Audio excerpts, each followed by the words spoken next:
और अब हम लोग याद करेंगे एल्डिहाइड एंड कीटोन, रिवाइज करेंगे एल्डिहाइड एंड कीटोन। सीधे हम लोग एल्डिहाइड और कीटोन की केमिकल प्रॉपर्टीज को याद करते हैं। एल्डिहाइड और कीटोन में C डबल बॉन्ड O होने की वजह से यहां पर एक न्यूक्लियोफिलिक एडिशन रिएक्शन होगी। ऐसा भी हो सकता है कि न्यूक्लियोफिलिक एडिशन रिएक्शन आगे एलिमिनेशन को फॉलो करे। ऐसी रिएक्शन को एडिशन फॉलोड बाय एलिमिनेशन कहेंगे। और कंडेंसेशन भी हो सकता है और ऑक्सीडेशन और रिडक्शन भी यहां पर होगा। यानी कुल 5 तरह की रिएक्शन पढ़नी है। कौन कौन? Nucleophilic addition, addition followed by elimination, oxidation, reduction and condensation, और कुछ पॉलीमराइजेशन रिएक्शन भी पढ़ने हैं। न्यूक्लियोफिलिक एडिशन की बात करो तो पहली रिएक्शन हम बात करें HCl के साथ एल्डिहाइड कीटोन की रिएक्शन। अगर HCl के साथ या साइनिक एसिड के साथ एल्डिहाइड कीटोन की रिएक्शन करते हैं तो साइनोहाइड्रिन का फॉर्मेशन होगा, मतलब O पे H जुड़ के OH आ जाएगा और C पे Cl जुड़ जाएगा, साइनोहाइड्रिन का फॉर्मेशन होगा, जिसको फर्दर हम अगर हाइड्रोलिसिस करें तो अल्फा हाइड्रोक्सी कार्बोक्सिलिक एसिड बन जाएगा। हाँ, एक बात ध्यान देना है कि अगर जो कार्बोनिल ग्रुप है उससे जुड़े हुए, कार्बन से जुड़े हुए दोनों ग्रुप डिफरेंट हो तो यहां रेसमिक प्रोडक्ट मिलेगा। बिकॉज कार्बो के टाइम पे CN का अटैक हो रहा है तो वो अटैक फ्रंट साइड से भी हो सकता है और बैक साइड से भी हो सकता है। और फ्रंट और बैक दोनों से अगर इक्वल अटैक हो रहा है, मतलब इक्वल प्रोपोर्शन में अटैक हो रहा है, तो D और L फॉर्म दोनों इक्वल अमाउंट में मिलेंगे और ऐसे केस में रेसमिक मिक्सचर का फॉर्मेशन होगा एज अ प्रोडक्ट। साइनोहाइड्रिन की रिएक्शन में बात का बहुत ध्यान रखना है कि जब हम एल्डिहाइड कीटोन को HCl के साथ रिएक्शन कराते हैं तो सबसे पहले प्रोटोनेशन होता है एल्डिहाइड कीटोन का। HCl के H पर जाके जुड़ता है फास्ट स्टेप में, और स्लो स्टेप में साइनाइड जाके जुड़ता है और वो स्टेप दूसरा होता है। इस बात का ध्यान रखना है। HCl के साथ रिएक्टिविटी के ऑर्डर की बात करें तो कोई भी न्यूक्लियोफिलिक एडिशन रिएक्शन हो सबसे ज्यादा रिएक्टिव होगा aliphatic aldehyde, then aromatic aldehyde, then aliphatic ketone, then aromatic ketone. Aliphatic aldehyde, aromatic aldehyde, aliphatic ketone, then aromatic ketone. और एलिफेटिक एल्डिहाइड में अगर इलेक्ट्रॉन विड्रॉइंग ग्रुप लगे हों तो ये और ज्यादा रिएक्टिविटी हो जाएगी, क्योंकि न्यूक्लियोफाइल वही जाना चाहता है जहां पे इलेक्ट्रॉन की डेफिशिएंसी हो। तो जितना स्ट्रॉन्ग इलेक्ट्रॉन विड्रॉइंग ग्रुप होगा HCl के साथ उसकी रिएक्टिविटी उतनी ज्यादा बढ़ जाएगी। अब अगर मैं एल्डिहाइड और कीटोन की रिएक्शन ग्रिग्नार्ड एजेंट से कराता हूं और हाइड्रोलिसिस करता हूं तो अल्कोहल का फॉर्मेशन होगा। अगर फॉर्मल्डिहाइड है तो 1 डिग्री अल्कोहल बनेगा, और कोई aldehyde other than formaldehyde 2 degree alcohol बनेगा, और अगर कीटोन है 3 डिग्री अल्कोहल का फॉर्मेशन होगा। अगर मैं सोडियम बाइसल्फाइड के साथ कार्बोनिल ग्रुप की रिएक्शन कराऊं तो सारे एलिफेटिक एल्डिहाइड, एरोमेटिक एल्डिहाइड और ऐसे कीटोन जिसमें एक मेथिल ग्रुप जुड़ा, मतलब मेथिल कीटोन, इस रिएक्शन को देंगे। अगर मैं एल्डिहाइड और कीटोन के साथ अल्कोहल की रिएक्शन कराऊं और अल्कोहल जो लूं वो सल्फ्यूरिक एसिड के प्रेजेंस में लूं तो ऐसे केस में एसिटल या कीटल का फॉर्मेशन होगा। अगर एल्डिहाइड है तो एसिटल बनेगा और अगर कीटोन है तो कीटल बनेगा। इस रिएक्शन में इंटरमीडिएट के फॉर्म में हेमी एसिटल का फॉर्मेशन होगा।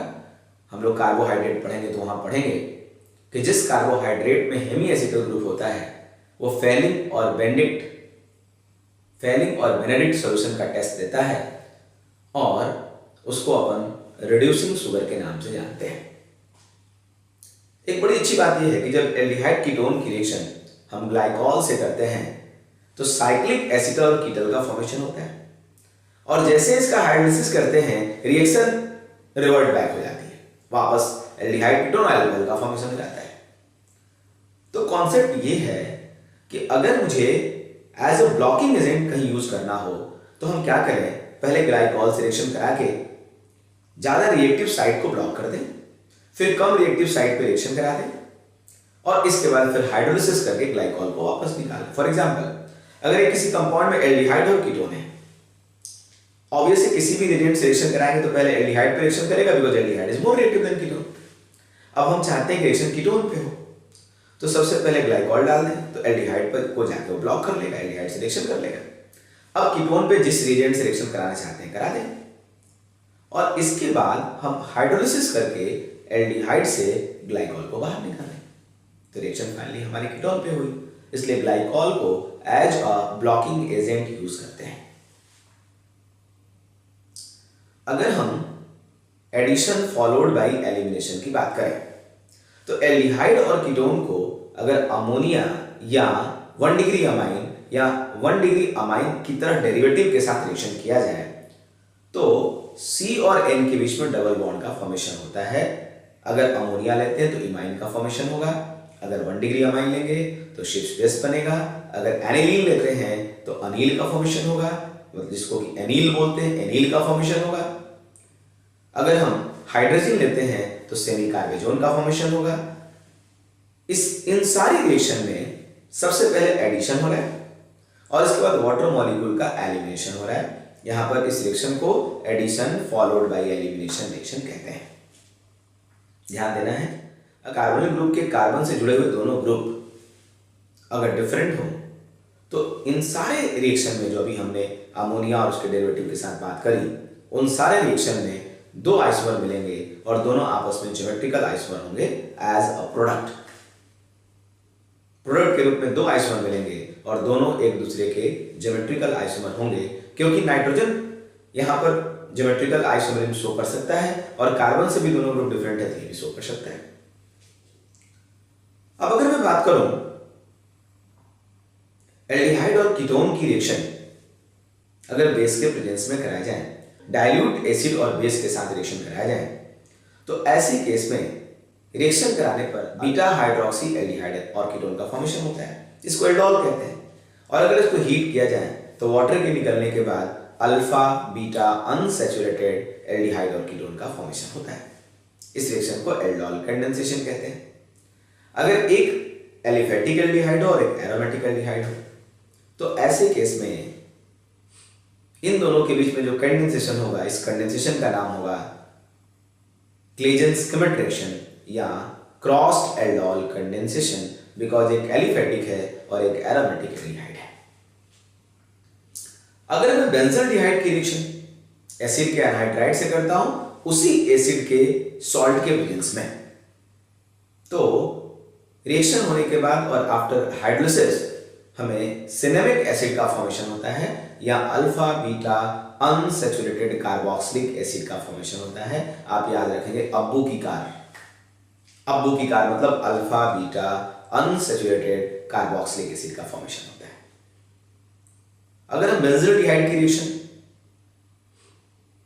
एक्टिव मेथिलीन रखने वाले डाइकार्बोक्सिलिक एस्टर से करते हैं तो सिनेमिक डाइकार्बोक्सिलिक एस्टर बनता है। बेंजल्डिहाइड की रिएक्शन अल्फा ब्रोमो एस्टर से करते हैं, जिंक अमोनियम क्लोराइड के प्रेजेंस में और हीट करते हैं तो सिनेमिक कार्बोक्सिलिक एस्टर का फॉर्मेशन होता है। अगर हम 2 बेंजल्डिहाइड को KCN और अल्कोहलिक बेस के प्रेजेंस में रिएक्शन कराते हैं तो ऐसे केस में बेंजोइन का फॉर्मेशन होता है। इस रिएक्शन को बेंजोइन कंडेंसेशन कहते हैं।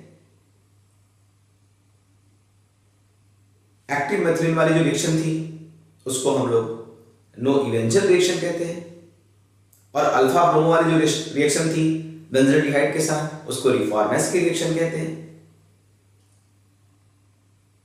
अगर हम एल्डिहाइड और कीटोन को ऑक्सीडाइज करना चाहते हैं तो एल्डिहाइड को ऑक्सीडाइज कर सकता है फेलिंग सॉल्यूशन, बेनेडिक्ट सॉल्यूशन और टोलेंस रिएजेंट। फेलिंग सॉल्यूशन क्या है? Copper sulphate plus sodium tartrate. Benedict solution क्या है? बेनेडिक्ट सॉल्यूशन में copper sulphate plus sodium citrate.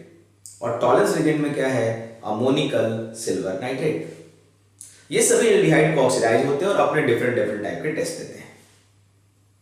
और यदि हम रिएक्ट कराते हैं कीटोन को परऑक्सी एसिड के साथ तो ईस्टर का फॉर्मेशन होता है अगर कीटोन के दोनों तरफ रहने वाले ग्रुप डिफरेंट हैं तो सबसे पहले हाइड्रोजन की तरफ ऑक्सीजन इंसर्ट करेगा और ईस्टर का फॉर्मेशन होगा, फिर 3 डिग्री की तरफ, फिर 2 डिग्री की तरफ, फिर एल बेंजीन रिंग की तरफ, फिर 1 डिग्री की तरफ और अंत में मेथिल जिधर है उधर की तरफ। इसको याद करने का कोड है हाउस नंबर 32A1 क्लास। अगर मैं किसी भी एल्डिहाइड और कीटोन को सेलेनियम डाइऑक्साइड से रिएक्शन कराता हूं तो एल्डिहाइड और कीटोन का अल्फा कार्बन भी कार्बोनिल ग्रुप में चेंज हो जाता है, मतलब वहां भी एल्डिहाइड और कीटोन का फॉर्मेशन हो जाता है। वो कार्बन तो रहेगा ही कार्बोनिल ग्रुप, उसके जस्ट बगल वाला भी कार्बोनिल ग्रुप में कन्वर्ट हो जाता है। और अगर मैं किसी कीटोन को स्ट्रॉन्ग ऑक्सीडाइजिंग एजेंट के साथ हीट करता हूं तो एसिड का फॉर्मेशन होता है।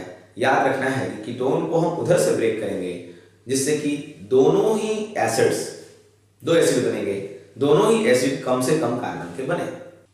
अगर मैं एल्डिहाइड और कीटोन को ऑक्सीडाइज करता हूं तो ये सारी रिएक्शंस होंगी। और अगर मैं रिड्यूस करता हूं तो LiNH4 के साथ, NaBH4 के साथ, LiH के साथ न्यूक्लियोफिलिक एडिशन करके अल्कोहल का फॉर्मेशन करेगा। एल्डिहाइड और कीटोन जब LiNH4 के साथ रिएक्शन करता है तो याद रखना है उसमें 4 मोल एल्डिहाइड कीटोन 1 मोल LiLH4 के साथ रिएक्शन करता है और LiLH4 का H कार्बन पे जाता है और हाइड्रोलिसिस जब हम बाद में करते हैं तो उसका H ऑक्सीजन पे जाता है। इस तरह से अल्कोहल का फॉर्मेशन होता है। और अगर मैं जिंक और मर्क्यूरी के एमलगम को अगर HCl के साथ के प्रेजेंस में रिएक्ट कराए तो एल्केन का फॉर्मेशन होता है। Reaction is called as Clemmensen reduction.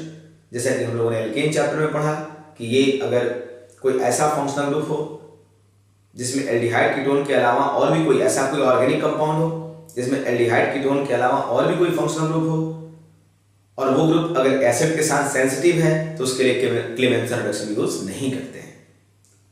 और अगर मैं एल्डिहाइड कीटोन की रिएक्शन हाइड्रोजन से करूं और उसके बाद KOH के साथ करूं तो यहां भी एल्केन का फॉर्मेशन होता है। ध्यान रखना है अगर ऐसा कोई फंक्शनल ग्रुप हो कार्बोनिल ग्रुप के अलावा जो बेस सेंसिटिव हो तो उसके लिए ये प्रोसेस यूज नहीं करते हैं। इस रिएक्शन का नाम होता है वुल्फ किश्नर रिडक्शन। और अगर मैं एल्डिहाइड कीटोन को हाइड्रोजन आयोडाइड के साथ रेड फास्फोरस के प्रेजेंस में रिएक्ट कराऊं तो भी एल्केन का फॉर्मेशन होता है।